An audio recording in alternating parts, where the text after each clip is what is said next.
इसका जो कंडेंसर है वो भी बहुत ज़्यादा गंदा है, और अंदर भी मैं चेक किया हूँ तो जो इंडोर है उसमें से फ्लो बहुत कम आ रहा है, तो बहुत ज़्यादा इंडोर भी गंदा है और आउटडोर भी बहुत ज़्यादा गंदा है,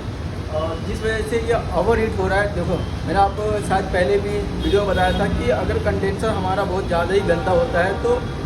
हवा प्रॉपर तरीके से जो इसकी आउटडोर की हीट होती है वो बाहर निकल नहीं पाती है, जिस वजह से क्या होता है कि कंप्रेसर कुछ टाइम चलता है फिर बंद हो जाता है। तो एक वो भी रीज़न है, तो उसको भी अभी हम सर्विस करेंगे तो वो चीज़ वो सही हो जाएगी। बाकी और जो भी कमी है वो मैं आपको बताता हूँ।